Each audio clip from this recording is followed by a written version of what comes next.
Suppose अपने पास दो mirror है, एक मिरर है M1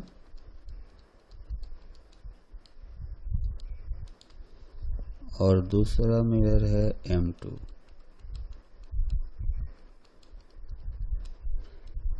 इन दोनों के बीच का एंगल है थीटा।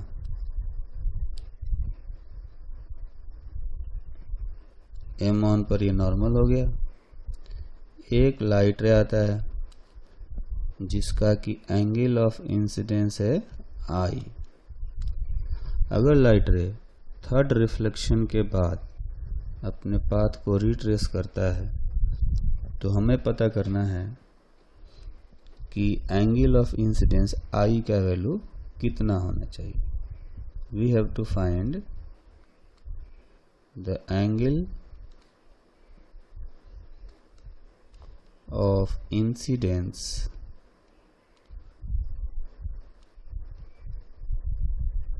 of light ray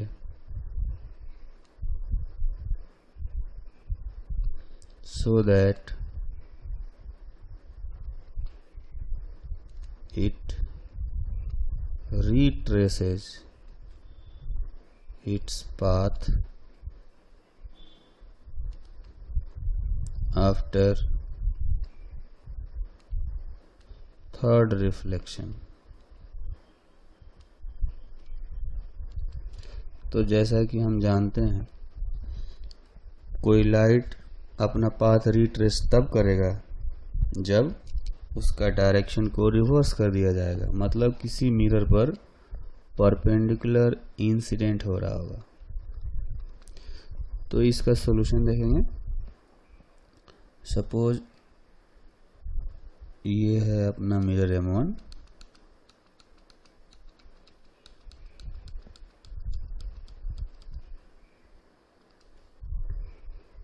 और ये मिरर M2 हो गया।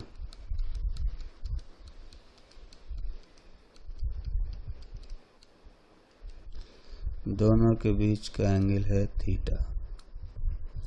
तो हम स्टार्ट करेंगे थर्ड रिफ्लेक्शन से। तो थर्ड रिफ्लेक्शन जो होगा कुछ ऐसा होगा कि ये जो है मिरर M1 के परपेंडिकुलर होना चाहिए। सेकेंड रिफ्लेक्शन होगा M2 पर और ये कुछ इस तरह से आएगा ऐसे। तो पहली बार जो रिफ्लेक्शन हुआ मिरर M1 से, इसके लिए एंगल ऑफ इंसिडेंस I दिया हुआ है। तो एंगल ऑफ रिफ्लेक्शन ये भी I होगा। इसका मतलब ये एंगल 90 माइनस I होना चाहिए। अब क्या करेंगे, अब आते हैं यहाँ पर। इसमें अगर ये एंगल थीटा है, ये 90 डिग्री है, तो ये वाला एंगल होगा 90 माइनस थीटा। यहाँ पर एक नॉर्मल होगा, तो ये एंगल 90 माइनस थीटा है, तो ये एंगल ऑफ रिफ्लेक्शन जो है यहाँ के लिए एंगल ऑफ रिफ्लेक्शन है, तो ये थीटा होना चाहिए। तो इस सरफेस के लिए, इस मिरर के लिए एंगल ऑफ इंसिडेंस भी थीटा होगा। अब ये एंगल है 90 डिग्री। तो अगर मैं इस ट्रायंगल को ABC की बात करूं, ट्रायंगल ABC में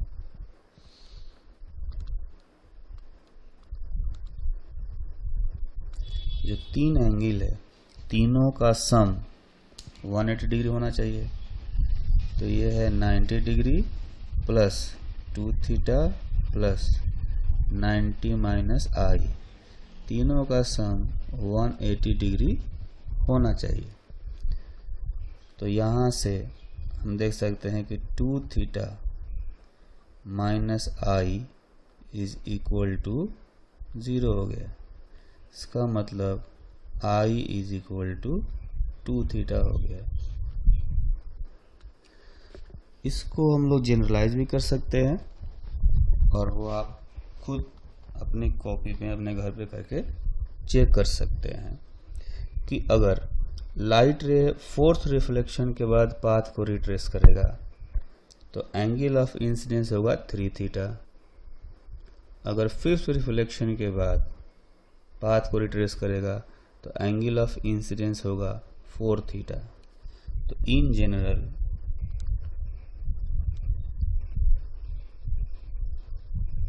if light retraces its path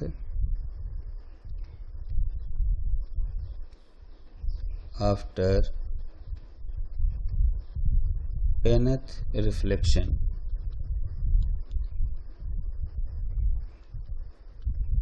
then angle of incidence I should be equal to n minus 1 into theta.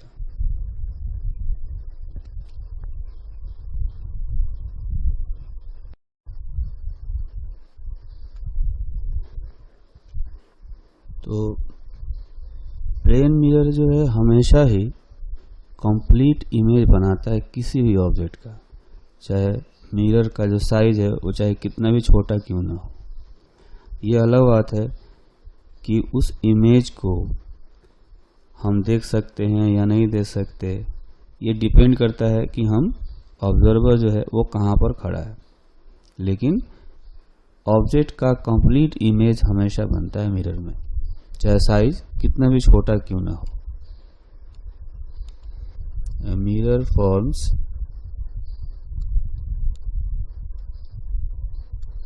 complete image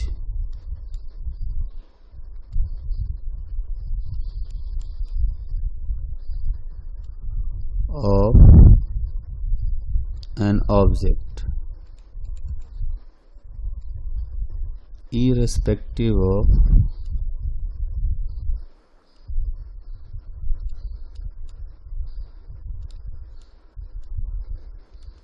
size of mirror।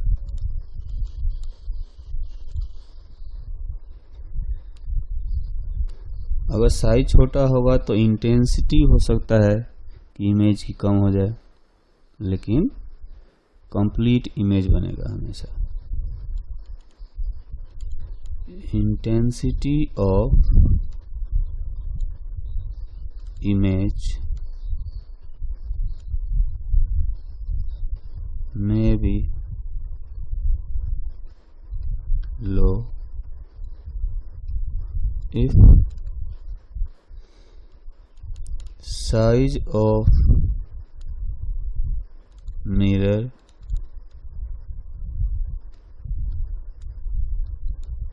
is very small।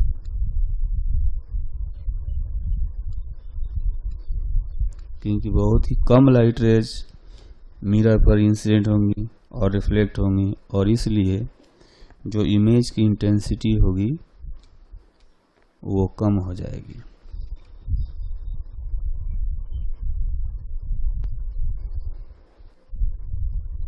तो एक एग्जांपल करेंगे अभी। If a person standing in front of a vertical mirror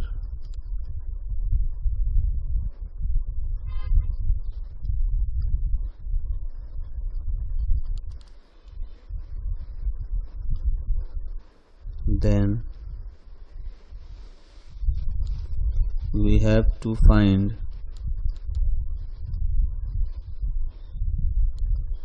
the minimum height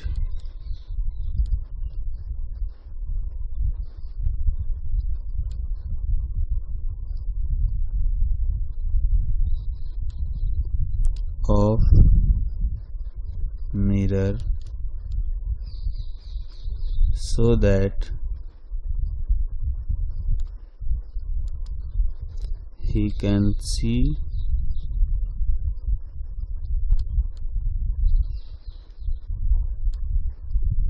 his full image.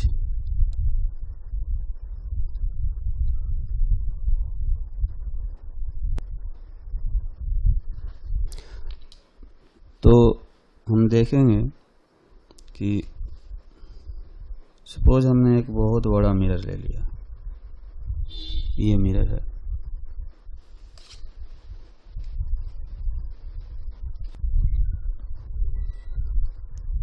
तो ये अपना mirror हो गया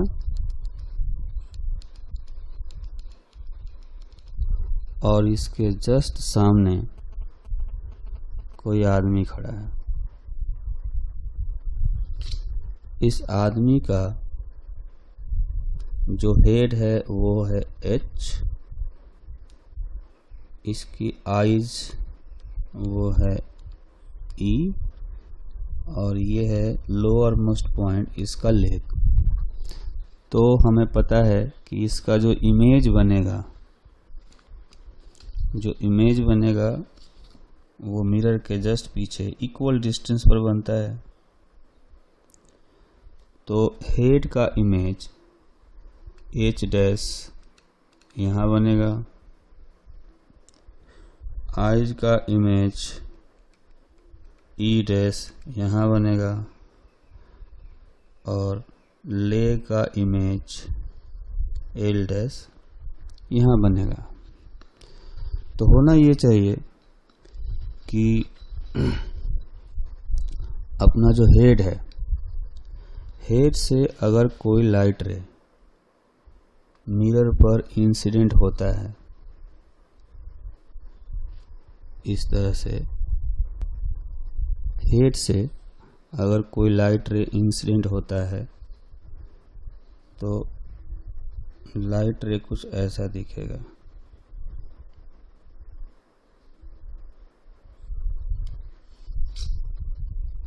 ये आया और ये लाइट रे हेड से ऐसे आया होगा।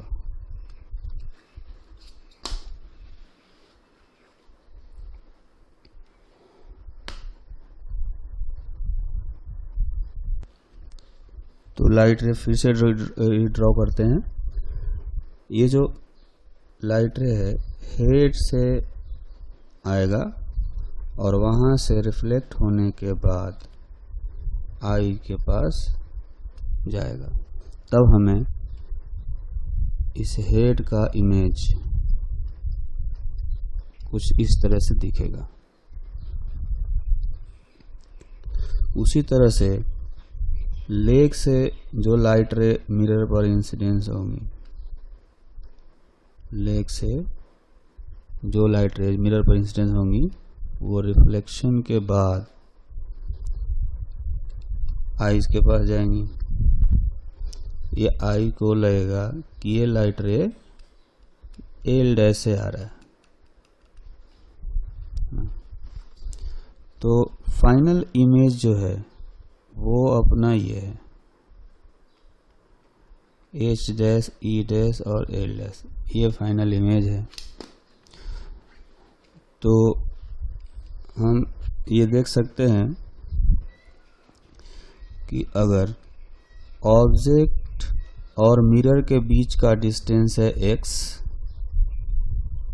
तो मिरर और इमेज के बीच का डिस्टेंस जो होगा ये भी x होगा। तो इस तरह से कह सकते हैं कि मिरर के ऊपर जो दो पॉइंट हैं A और B, ये A और B जो होंगे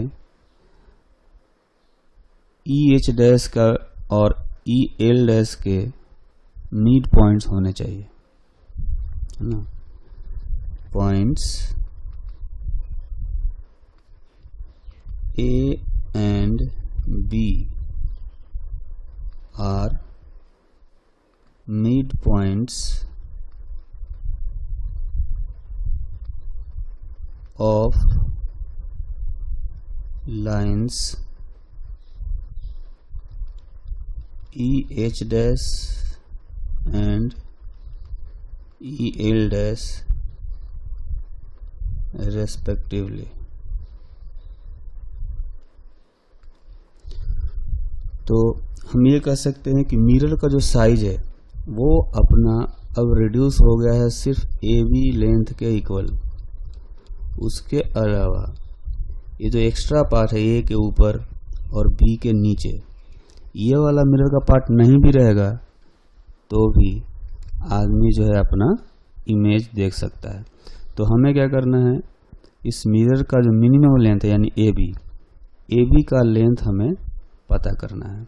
तो हम देख सकते हैं कि अपने पास एक ट्रायंगल है EH डैश और L डैश।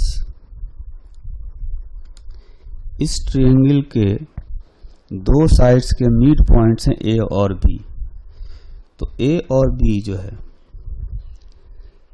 ये जो लाइन AB है, line AB should be parallel to line H dash and L dash, also line AB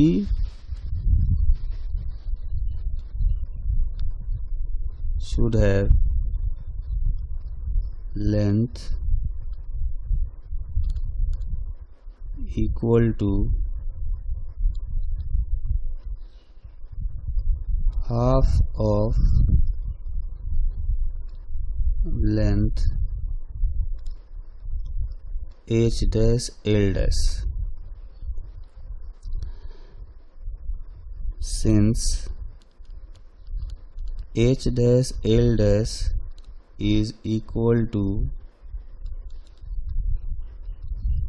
height of person, suppose it is small h, then length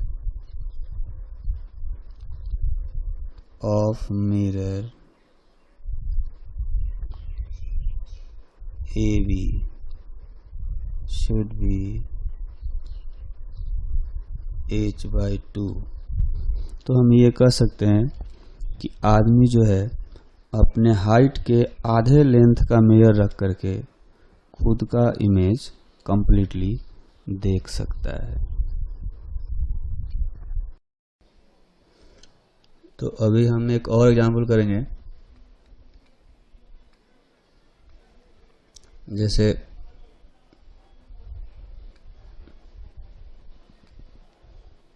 ये एक आदमी है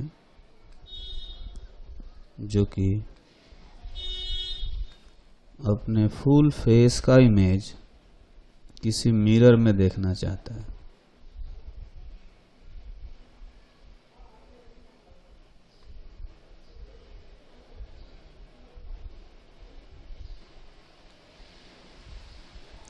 तो ये इसके ईयर्स हो गए।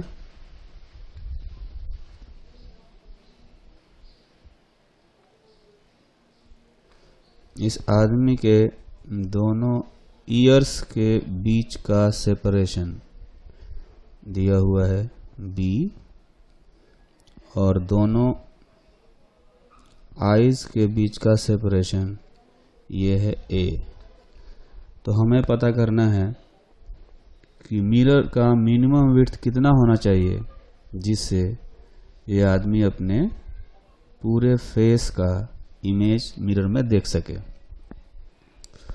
तो question is find the minimum width of mirror so that the person can see the image of his full face.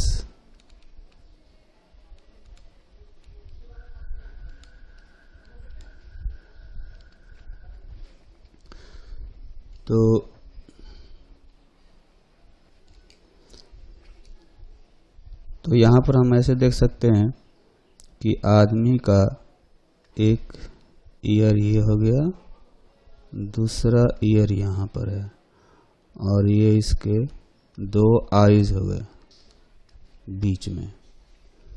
इसके सामने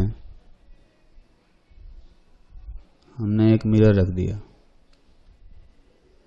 मिरर हमने काफ़ी लंबा लिया हुआ है, इसमें से कुछ पार्ट हम लोग बाहर कर देंगे जिसकी ज़रूरत नहीं होगी। तो अब इसमें 2 पॉसिबिलिटी है। आदमी ये जो लेफ्ट वाला ईयर है, इसका इमेज अगर लेफ्ट आई में देखेगा तो हमें ज़्यादा बड़े मिरर की ज़रूरत पड़ेगी। तो हम क्या करेंगे कि लेफ्ट ईयर का इमेज राइट आई में बनाएंगे। तो ये कुछ ऐसा होगा, ईयर से लाइट रेस यहाँ पर आएंगी और रिफ्लेक्ट होने के बाद ये राइट वाले आई में जाएंगी। उसी तरह से जो राइट वाला ईयर है, यहाँ से लाइट रेज आएंगी और रिफ्लेक्शन के बाद ये लेफ्ट वाले आई में जाएंगी।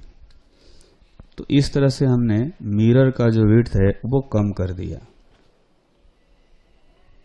तो हम देख सकते हैं कि हमें ये जो मिरर है वो सिर्फ इतने ही लेंथ का मिरर अगर हो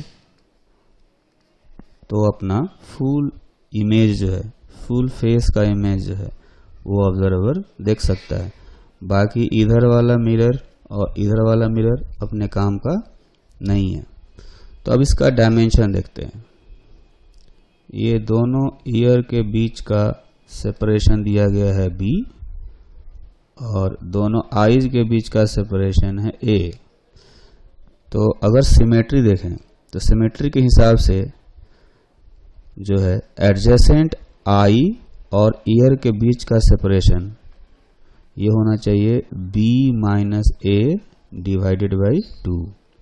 वैसे ही ये वाला भी होना चाहिए b माइनस a बाई 2। तो सिमेट्री देखा जाए तो एंगल ऑफ इंसिडेंस और एंगल ऑफ रिफ्लेक्शन जो यहाँ पर है वही यहाँ पर भी होना चाहिए सिमेट्री से। फिर ये भी देख सकते हैं कि चूंकि ये लाइट रे और ये दोनों आई पर आया है तो दोनों लाइट रे पैरेलल होना चाहिए। ये लाइट रे, ये वाला लाइट रे और फिर ये लाइट रे, ये दोनों पैरेलल होंगे। तो इसका मतलब ये होगा कि जो सेपरेशन यहाँ पर है वही सेपरेशन यहाँ पर भी होना चाहिए। मतलब मिरर का जो विड्थ होगा वो भी b माइनस a बाई 2 होना चाहिए। So answer is b minus a by 2।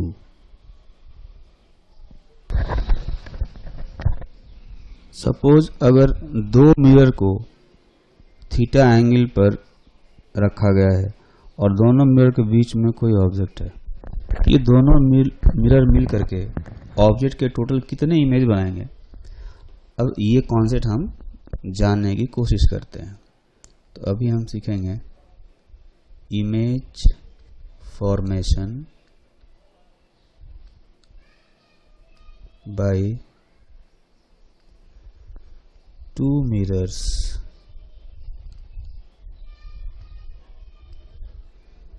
inclined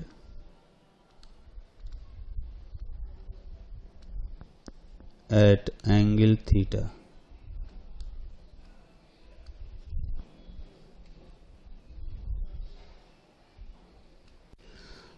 तो अपने पास एक मिरर जो है वो ये है और दूसरा मिरर जो है वो ये है।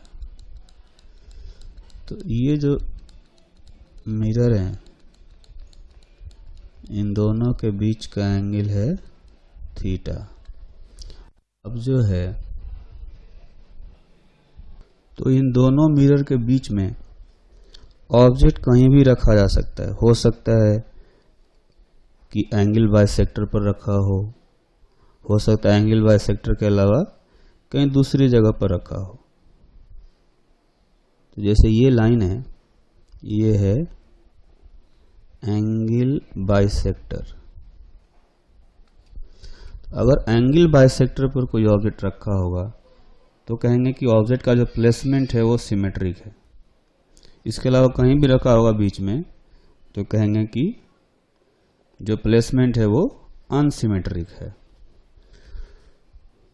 तो सपोज अपना जो ऑब्जेक्ट है वो कहीं यहाँ रखा हुआ है, हमें पता करना है total number of images formed by these two mirrors। तो उसके लिए सबसे पहले एक वैल्यू पता करेंगे, ये है n, और n का वैल्यू निकालेंगे total 360 degree divided by theta, that is angle between mirror, है ना। ये अगर इंटीजर आता है, इंटीजर आता है तब जो है नंबर ऑफ इमेजेस जो होते हैं वो n के इक्वल होते हैं। ऐसा हो सकता है कि किसी केस में दो इमेज कोइंसाइड कर जाए तो n-1 इमेज बनेगा। तो वो हम अभी आगे देखेंगे कि किस तरह से नंबर ऑफ इमेजेस डिसाइड किया जाएगा। तो दो इंक्लाइन मिरर हैं और उनके बीच कोई ऑब्जेक्ट रखा हो तो उससे टोटल नंबर ऑफ इमेजेस कितने बनेंगे ये पता करने के लिए सबसे पहले हम क्या करेंगे, n का वैल्यू निकालेंगे। और अगर n निकल गया तो ये एक मैं टेबल बना रहा हूँ, इस टेबल के हिसाब से हम ये डिसाइड करेंगे कि टोटल नंबर ऑफ इमेजेस कैसे बनेंगे। इस टेबल का जो पहला कॉलम है उसमें सबसे ऊपर रखेंगे वैल्यू ऑफ n, और जो बीच वाला कॉलम है उसमें रखेंगे प्लेसमेंट ऑफ ऑब्जेक्ट, और जो थर्ड कॉलम है उसमें रखेंगे total number of images formed. ठीक।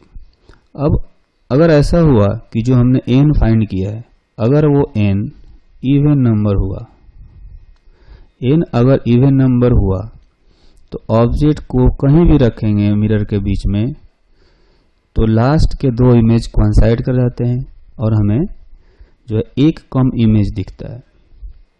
तो अगर n इवन नंबर हुआ तो ऑब्जेक्ट कहीं भी रखेंगे हमें n-1 इमेज दिखेंगे, क्योंकि लास्ट के दो इमेज कोइंसाइड कर जाएंगे तो दो के बदला में एक ही दिखने वाले हैं। बनने को तो टोटल n इमेज बनते हैं, जिसमें से दो कोइंसाइड करके जो है वो एक कम दिखता है इमेज, तो हमें n-1 इमेज दिखेंगे। अगर n ऑड नंबर हुआ और जो प्लेसमेंट है वो हुआ सिमेट्रिक। सिमेट्रिक प्लेसमेंट का मतलब है कि जो ऑब्जेक्ट है वो एंगल बाइसेक्टर पर रखा है। अगर ऑब्जेक्ट को एंगल बाइसेक्टर पर रखेंगे तो फिर से लास्ट के दो इमेज कोइंसाइड करेंगे और हमें टोटल n-1 इमेज ही दिखेंगे। अगर n ऑड है और प्लेसमेंट अनसिमेट्रिक है, अनसिमेट्री का मतलब हुआ कि जो ऑब्जेक्ट है वो एंगल बाइसेक्टर पर नहीं रखा हुआ है, तो उस केस में कोई भी इमेज कोइंसाइड नहीं करेंगे और हमें टोटल n इमेजेस दिखेंगे। तो ये तो तरीका तब अप्लाई कर सकते हैं जब n इंटीजर हो, है ना। अगर n फ्रैक्शन होगा तब कैसे करेंगे, इसके लिए हम लोग नया तरीका सीखते हैं। और ये नया तरीका हम तब भी लगा सकते हैं जब n इंटीजर हो, और तब भी लगा सकते हैं जब n फ्रैक्शन हो। तो इसको हम लोग समझते हैं इस तरह से। सपोज अपने पास एक मिरर ये है, ये मिरर है M1 और ये दूसरा मिरर है M2। इन दोनों के बीच का एंगल हम लोग ले रहे हैं अभी 30 डिग्री। वैसे तो हम 23 डिग्री भी ले सकते हैं, 27 डिग्री भी ले सकते हैं, तब भी ये तरीका वैलिड होगा, है ना। लेकिन एक सिंपल सा केस लेते हैं जिसमें एंगल बिटवीन मिरर्स 30 डिग्री होगा और जो अपना ऑब्जेक्ट है उसका प्लेसमेंट अनसिमेट्रिक है। अनसिमेट्रिक मतलब M1 से 10 डिग्री पर और M2 से 20 डिग्री पर, इस तरह से ये ऑब्जेक्ट रखा हुआ है। तो ये जो ऑब्जेक्ट है, इस ऑब्जेक्ट का इमेज M1 भी बनाएगा और M2 भी बनाएगा। M1 जो है, M1 से ये ऑब्जेक्ट 10 डिग्री सामने रखा हुआ है, तो ये 10 डिग्री पीछे यहां पर M1 एक इमेज बनाएगा जिसको मैं I1 कहता हूं, और उसी ऑब्जेक्ट का इमेज M2 भी बनाएगा इस तरह से। तो M2 के लिए ऑब्जेक्ट जो था वो 20 डिग्री सामने था, तो इसका जो इमेज बनाएगा I2 वो 20 डिग्री पीछे बनेगा। तो हम क्या देख रहे हैं कि यहां पर अपने पास दो मिरर है, एक है M1 और दूसरा है M2। तो M1 ने पहला इमेज बनाया 10 डिग्री पीछे और M2 ने पहला इमेज बनाया 20 डिग्री पीछे। अब क्या होगा, ये जो है इमेजेस के इमेज बनाएंगे अब। तो जैसे हम बात करें कि M1 के पीछे एक इमेज बना है I1, तो I1 जो है M2 के लिए ऑब्जेक्ट काम करेगा, है ना। M2 के लिए I1 ऑब्जेक्ट काम करेगा, तो उसका इमेज M2 कहीं इधर बनाएगा पीछे। तो ये जो टोटल एंगल है, M2 के लिए ऑब्जेक्ट यहां से 40 डिग्री पीछे है, तो उसका जो इमेज होगा उस इमेज को मैं I3 कह देता हूं, ये 40 डिग्री पीछे बनेगा, है ना। तो ये 40 डिग्री पीछे बन गया, ये है इमेज I3। अब M2 ने जो इमेज बनाया था I2, वो M1 के लिए ऑब्जेक्ट काम करेगा, और इसका जो है, इसका इमेज, तो M2 ने जो इमेज बनाया है I2, उसका इमेज M1 बनाएगा पीछे। ये हम लोग ऐसे लाइन ड्रॉ करते हैं। तो I2 का इमेज M1 जो है वो बनाएगा I4, वो बनाएगा इधर। तो जो मिरर M1 है वहां से जो I2 था वो टोटल 50 डिग्री पर था, इस तरह से ये एंगल अपना था 50 डिग्री। तो यहां से 50 डिग्री पीछे इमेज बनेगा I4, है ना। तो M1 ने एक इमेज बनाया 50 डिग्री पीछे और M2 ने एक इमेज बनाया था ये 40 डिग्री पीछे। तो इस तरह से हमने टोटल 4 इमेज बनाए, ठीक है। ये हम लोग ऐसे ही पता कर सकते थे कि M1 ने पहला इमेज बनाया था 10 डिग्री पर, तो इसमें हम लोग 30 डिग्री ऐड कर देते। 30 डिग्री क्या है, 30 डिग्री दोनों मिरर के बीच का एंगल है, तो 10 डिग्री में 30 डिग्री ऐड करने से 40 डिग्री आता है। उसी तरह से M2 ने पहला इमेज बनाया था 20 डिग्री पर, अगर इसमें 30 डिग्री ऐड करेंगे तो ये 50 डिग्री हो जाएगा। फिर 50 में 30 ऐड कर देंगे तो अगला इमेज जो है M2 80 डिग्री पर बनाएगा। फिर 40 में 30 ऐड कर देंगे तो M1 अगला इमेज 70 डिग्री पर बनाएगा। फिर इसमें 30 डिग्री ऐड करेंगे तो M2 का इमेज निकल जाएगा, ये होगा 100 डिग्री पर। फिर 80 में ऐड करेंगे 30 डिग्री तो ये आएगा 110 डिग्री, है ना।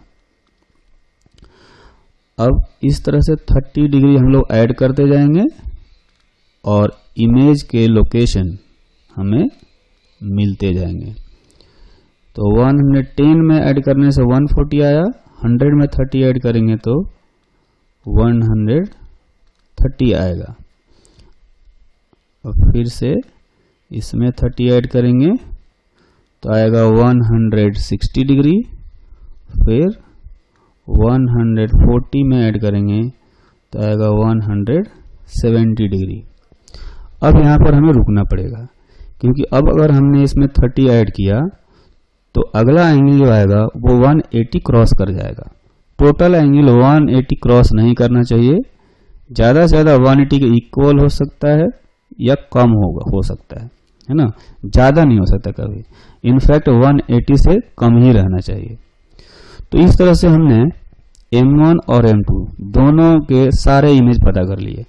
टोटल इमेज हमें दिख रहे हैं, M1 ने 6 इमेजेस बनाए हैं और M2 ने भी 6 इमेजेस बनाए हैं।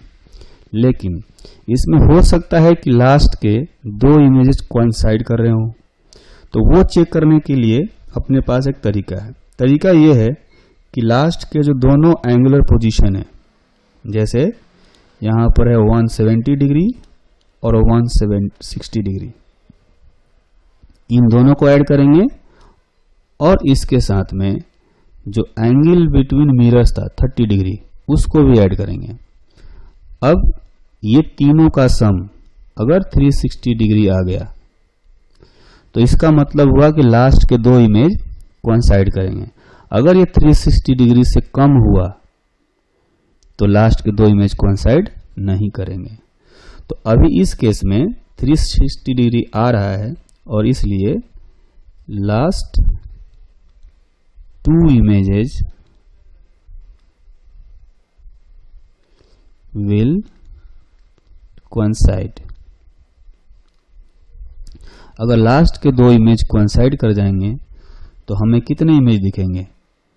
12 में से 2 कोइंसाइड करके 1 बने तो इसका मतलब हमें टोटल 11 इमेज दिखेंगे।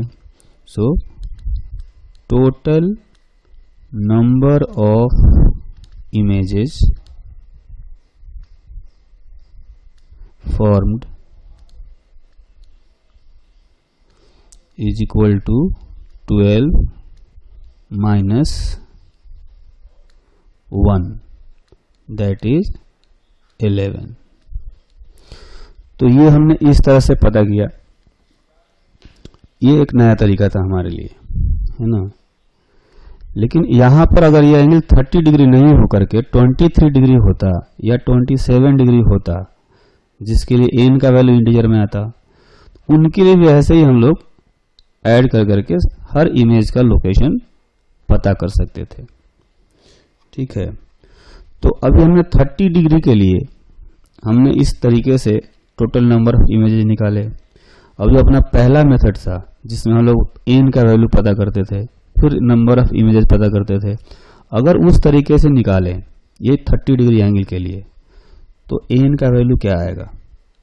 उस केस में n का वैल्यू आएगा 360 डिग्री डिवाइडेड बाई 30 डिग्री और ये आया 12 और ये एक जो है इवन नंबर है और साथ में इंटीजर भी है।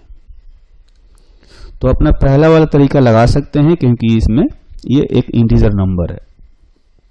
तो जैसा कि हमने इस टेबल में देखा था कि अगर n इवन नंबर हो तो एनीवेयर रखा जाए, कहीं भी रखा जाए ऑब्जेक्ट को, तो n-1 इमेज देखते हैं। तो उस तरीके से अगर यहाँ पर हम देखेंगे तो हमें टोटल नंबर ऑफ इमेजेस जो मिलेंगे वो होंगे 12 माइनस 1 दैट इज 11। तो हमने दोनों मेथड से चेक कर लिया, दोनों मेथड से जो है रिजल्ट एक ही आया, यानी टोटल नंबर ऑफ इमेजेस 11 आए।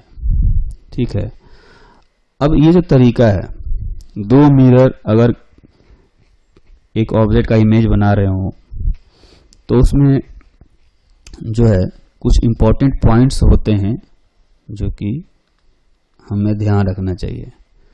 पहला पॉइंट जो होता है वो है कि all the images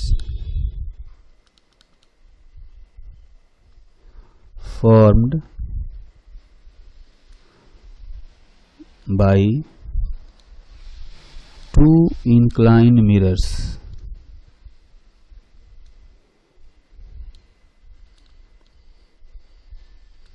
and the object lie on a circle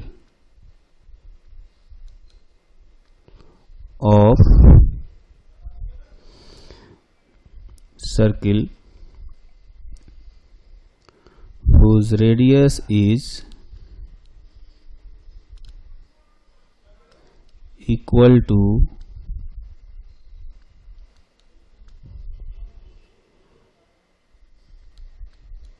the distance between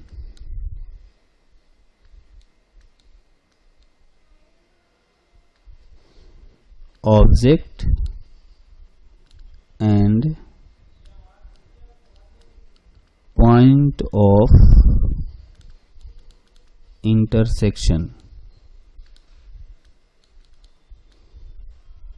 of mirrors।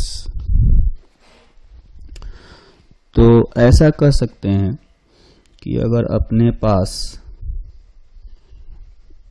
ये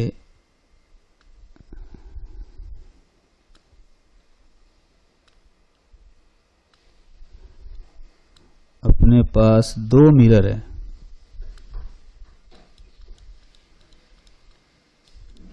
ना, दो मिरर है, तो इसमें कहीं एक जगह पर अपना ऑब्जेक्ट रखा हुआ है और इसमें हो सकता है कई इमेजेस बन रहे हों, I1, I2, I3, I4, I5, I6, I7, I8। तो जितने भी ऑब्जेक्ट और इमेज होंगे वो सारे इस सर्किल पर लाई करेंगे। ये जिसमें कि रेडियस हो जाएगा, ये रेडियस हो गया, और जो सेंटर है मिरर का, जो सर्किल का सेंटर है, वो दोनों मिरर का इंटरसेक्शन पॉइंट पर होगा। And centre of circle lies at intersection of two mirrors।